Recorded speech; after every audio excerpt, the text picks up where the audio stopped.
Hey y'all, it's King Vixen and I need y'all to listen because I'm here to get into this week's most recent episode of Love and Marriage Huntsville. But before I do, please be sure to like, share, comment, and subscribe to the channel. It won't cost you nothing, I promise. So the episode opens up in the middle of where we left off with Trish and Ken in Dr. Francis' office doing their couples therapy session. They just going back and forth, airing their grievances. Dr. Francis just standing there like he don't know if or when to chime in. And even though Trish has the reputation of being dishonest from last season, I kind of believe her when she's talking about what she's talking about and about him pulling the covers back and all the stuff she was describing that man be taking her through. He calling her a liar, he claimed that she's a liar, but I really believe that it's him that's fibbing this time. She's claiming that he has anger issues, and I believe that because in the last two reviews, I done told y'all about my theory now, but y'all got to go back and watch them because I ain't gonna try to drag the man too much about his situation. Allegedly. But she love the kids, he love the kids, they love the kids love them. So Dr. Francis suggests that they find some common ground to start to build the foundation of their relationship back to what it once was. But I'm going to have to tell y'all the truth. I really feel like the true issue is just being on this show and all that this show has brought with all the people criticizing their relationship or the state that it was in, when they came to the show. And I feel like this is what we're seeing. It's the backlash of all that. And not for nothing, I'm going to need Ken to stop taking lunch meetings and advice meetings from Martell Holt. Martell is not the man that you want giving you some advice on how to get or keep your woman. We still don't even all the way know if them people fucked him, if he fucked your woman or not, because we can't believe neither one of their asses about the story that they telling. So please, yeah, so no, Martell is not the one that you need to be talking about the ins and outs of your relationship, because low-key, I wouldn't trust him as far as I can throw him.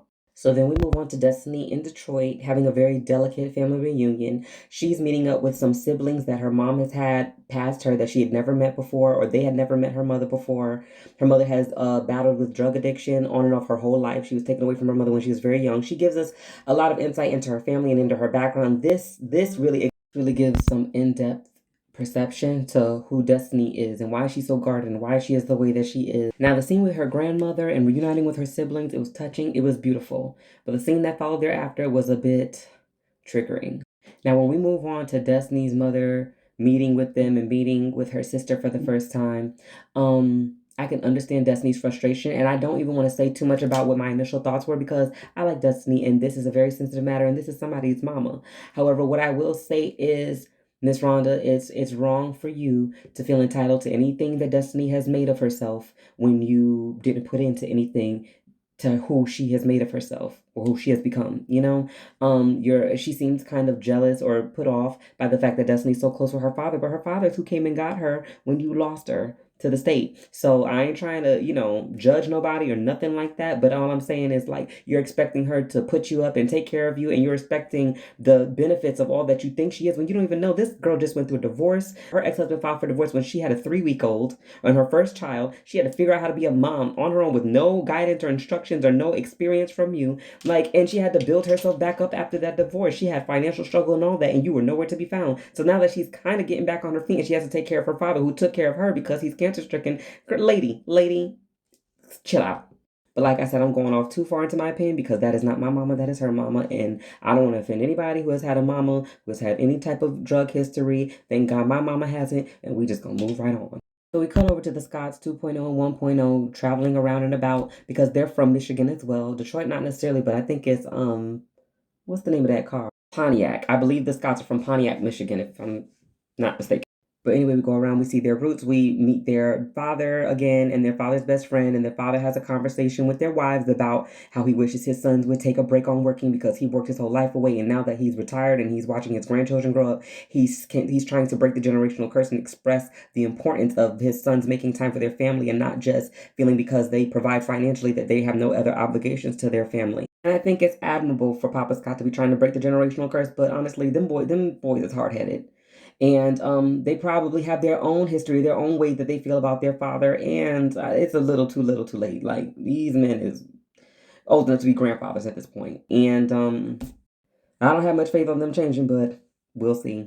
So we cut back on over to Destiny and her mom trying to patch things up. And honestly, her mom is just kind of stubborn and she's kind of stuck in her decisions and where her life is. And Destiny, that is her life. That's what she chose to do with her life. And you have to just choose to do better with yours and be a great mother to your son and be a great big sister to your sibling. And you are her eldest daughter, and nobody has it as hard as the eldest daughter because the eldest daughter usually picks up the deficits and where the mother may leave them. So, yeah, I'm sure it is a heavy burden on your shoulders and one that you're not really used to, but you got it. And out of everybody in your family, I think God chose exactly who was supposed to be in that position, and it's you. And bitch, your hair be laid like an early 2000s black hair magazine. I love seeing Destiny's hair in scene and in confessional. It ain't too much lace. It ain't too much. It's the classic clean cut, leave outs, ponytail, just good black bronner brother hair, honey. But it seems like the forecast for the episode next week is that Destiny is going to be having her follow-up meeting while they're out in Detroit with the Skies and letting them know what's been going on with her. And this is why they shouldn't have gone for that feigned support that they were going to provide, because it almost gives that they're going to be playing in her face. But luckily, Destiny ain't the one with the two. She ready for that shit, boo. And Marceau and Ken are going to be having a follow-up conversation about the conversation Trish had with Ken about the whole DMs and the comments Tisha made about the whole DMs. But we'll be here for that next week, child, because I ain't got too much time to go back and forth about these guys. I'm kind of tired of talking about them. Anyway, again, be sure to like, share, comment, and subscribe if you have not already. Get into the tribe, y'all. Let's get into it. Be a Vixette, a Vic, whatever you want to be. And follow me at King Vixen on all social media platforms. That's YouTube, Instagram, TikTok, Twitter, Facebook, all the things. But I guess that's it for now. Ciao.